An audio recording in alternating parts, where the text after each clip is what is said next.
Once upon a time, in a land far, far away, a ruthless man ruled the populace with an iron grip.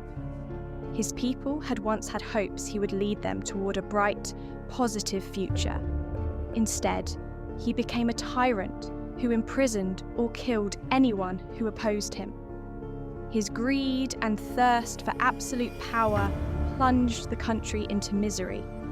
But tonight, as unrest stirs in the distant mountains, the enigmatic man sits in his mansion, about to face a night unlike any other. Wrapped in the comfort of his wealth and the illusion of security, he will encounter spectral visions that challenge the very foundations of his evil reign. What unfolds is a chilling exploration of the haunting consequences of tyranny, a story that delves deep into the heart of darkness lurking within. The Dear Leader.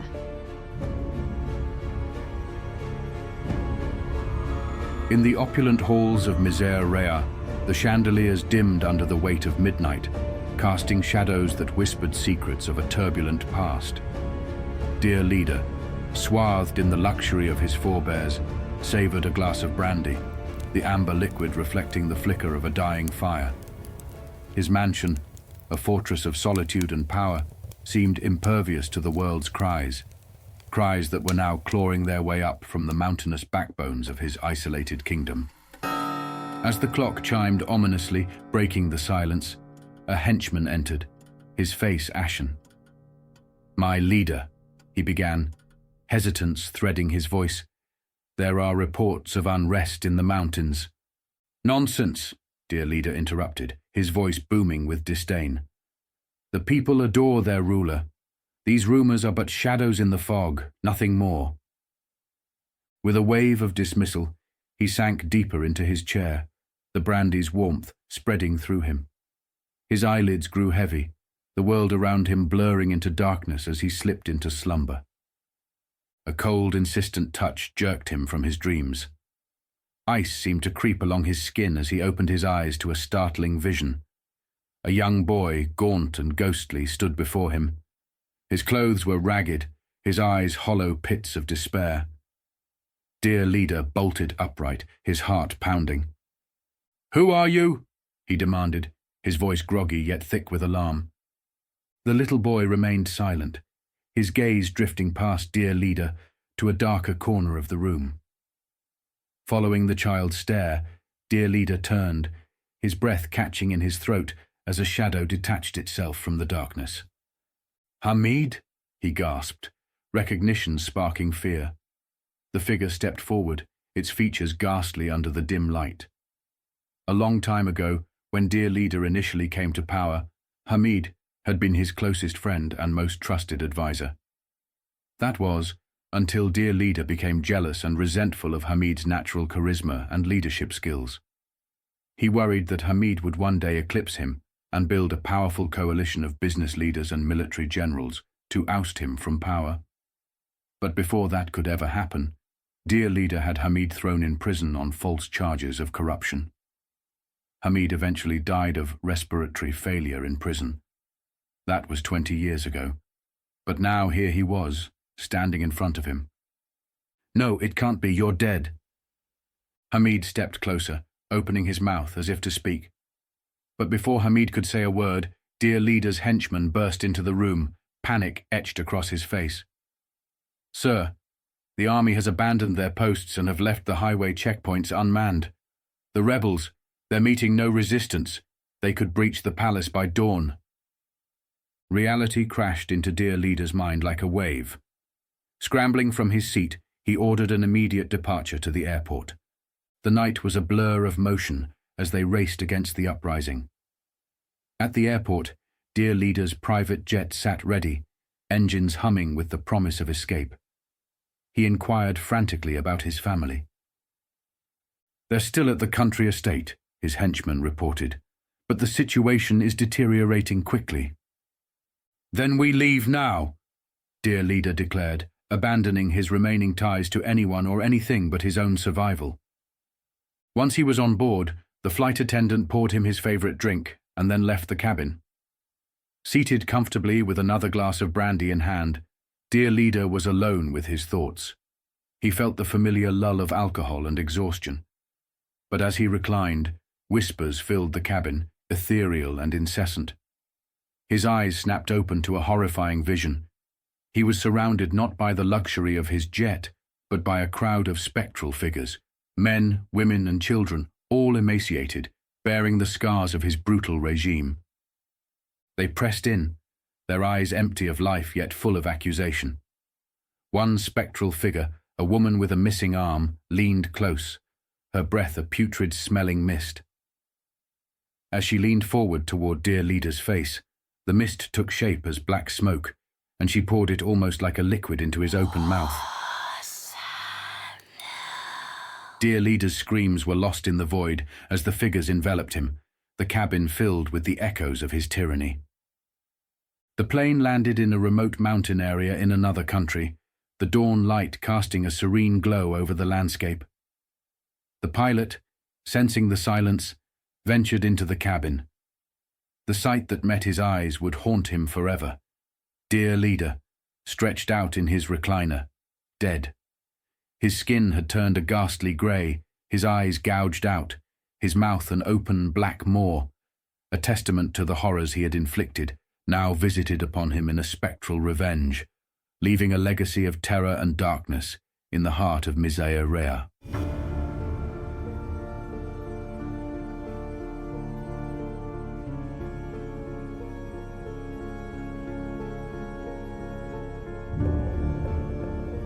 Okay, so we're diving into Leela Ravensdale's Dear Leader today. It's a fictional thriller, but the backdrop is the fall of the Assad regime in Syria. Okay. So Dear Leader takes us right into December 2024, those final days before the regime collapses. Right. And Ravensdale throws us right into the action with this rebel offensive. So as this fictional Damascus is starting to crumble, what were some of the scenes that stood out to you? Takes us inside like the last days of this tyrannical ruler, right? Right from the beginning, we meet this guy. He's totally isolated in this lavish mansion. Oh, wow. It's like a fortress of solitude, right? Hmm. He's completely oblivious to the storm that's about to hit. Yeah, you think with all that unrest going on, he'd be a little bit concerned. At least a little, right? Yeah. But he brushes it all off. He does. Yeah. He calls it all shadows in the fog. Shadows in the fog. Which is kind of a telling detail. It really is. Yeah. You can see how out of touch with reality this guy is. Yeah. The country's falling apart around him, but he's living in the lap of luxury. He's totally disconnected from the people he's supposed to be leading. Totally. Talk about a disconnect. And this isn't just like, people grumbling a little bit. Right. Ravensdale describes the army abandoning their post, rebels are advancing, and nobody's even trying to stop them. Wow. It's like the whole country just rose up overnight. And that's what makes the timing of this next event so creepy. Okay. Just as this rebellion is exploding, Dear Leader has a visitor. Uh-oh. A ghost. A figure from his past. Visit. His former friend and advisor, Hamid. Okay. This guy was imprisoned and then died under some pretty suspicious circumstances. Okay, now that's giving me goosebumps. Right. Tell me more about Hamid. What was his connection to Dear Leader? So Hamid, he was once a close confidant to Dear Leader, but things went south between them, probably because of Dear Leader's paranoia, his jealousy. Makes sense. He started to see Hamid as a threat, Yeah. like someone who could undermine his power, so he had him imprisoned and basically left him to rot. So he eliminates a close friend out of fear, and then that very same friend comes back to haunt him just as his power is slipping away. Exactly. Talk about karma. Right. But is this ghost real or is it a metaphor? That's the question, isn't it? Yeah. Is it a literal ghost?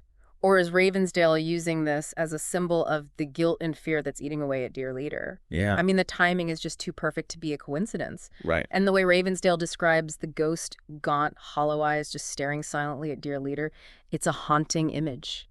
It's chilling. It is. What do you think's going through Dear Leader's mind at this point? Does he actually believe he's seeing a ghost, or is this just his own mind cracking under pressure? You've got a rebellion raging outside and a ghost from your past haunting you from within. It's like all of his past actions are coming back to get him. Yeah. It's no wonder he runs. He flees to the airport, desperate to escape the consequences. He chooses to run rather than face the music. But there's this one detail that really stood out to me. He asks about his family, but ultimately he decides to leave without them. Wow. It's like self-preservation above all else. He'd abandon even those closest to him just to save himself. That's a powerful moment in the story. You really see his true character. He's not a leader who inspires loyalty or cares about his people. Right. He's only interested in saving his own skin. Mm. He boards that private jet thinking he's gotten away, but his troubles are far from over. Ooh, this is where things get interesting. Let's just say he doesn't arrive at his destination in one piece. So we left off with this tyrannical leader on the run, right? He's haunted by ghosts, both literal and metaphorical. And then there's this spectral woman with that black smoke breath. I'm dying to know what happens next. Well, his escape plan doesn't exactly go as planned. Oh. He's found dead on the plane. Oh, wow. But it's not a peaceful death. What do you mean? Ravensdale really lays it on thick when she describes his body. Okay. Gray skin, gouged out eyes. And get this, a mouth described as a black maw. Wait a minute, that black maw thing. Yeah. It sounds kind of familiar, like that black smoke breath from the woman he saw earlier. It's definitely connected. You have to wonder, was there some supernatural force involved in his death? Yeah. Or was it just all the fear and the stress, the guilt eating away at him until he just couldn't take it anymore? You know, earlier we were talking about shadows in the fog and how that symbolized Dear Leader's detachment from reality. Right. It's like those shadows literally caught up to him and manifested in this horrifying way. That's a great point.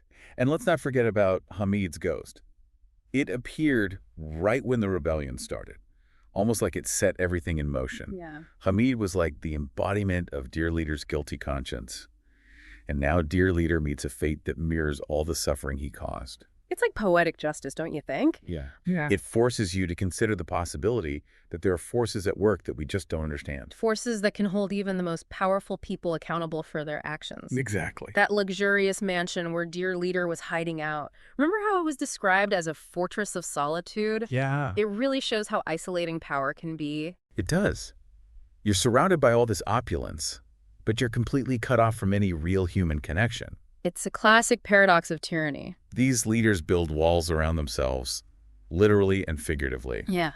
And they lose sight of the very people they're supposed to be serving. They become prisoners of their own power.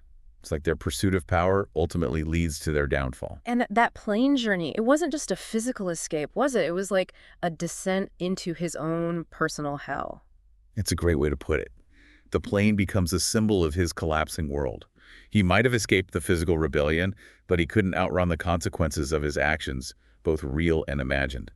Ravensdale uses some really interesting imagery with those spectral figures Dear Leader keeps seeing. Like those emaciated men, women, and children. Right. Who do you think they represent? I think they're meant to represent his guilt, Mm. the faces of everyone who suffered because of him. They haunt him as a constant reminder of the human cost of his ambition. And then you have that final terrifying image of the black maw tying back to the woman with the black smoke breath. It makes you wonder, is that black smoke a physical thing, or is it a symbol of his inner corruption? Maybe it's both. One thing is clear, though. This isn't just a story about a dictator's downfall. It's a reflection on what it means to be human, the choices we make, and the consequences that ripple out from those choices, Yeah. sometimes in ways we could never have predicted. It really makes you think about power and how easily it can corrupt. It reminds us that actions have consequences even for those who think they're above the law. But what I find most intriguing is that Ravensdale isn't just exploring these themes in a vacuum. It's like she's drawing parallels to real-world events. Oh, absolutely. The suddenness of the rebellion in Dear Leader. It reminds me of some historical examples of regimes that collapse practically overnight. Yeah. Like, remember the fall of the Ceausescu regime in Romania? Uh-huh. It had that same feeling of a leader who was totally blindsided by how quickly and intensely the uprising happened. That's a really good comparison. Both Ceausescu and Dear Leader lived these extravagant lifestyles while their people were struggling. They built these massive palaces, filled them with treasures, completely out of touch with what was happening on the streets. And that isolation, that disconnect, it's often what brings them down. They surround themselves with people who are too afraid to tell them the truth, so they have no idea how much anger is building up until it's too late. It's a cautionary tale for sure. It reminds us that no matter how much power you have, no matter how high you build your walls, you can't escape the consequences forever. And those consequences can take many forms. Sometimes it's a swift and brutal removal from power, like with Ceausescu.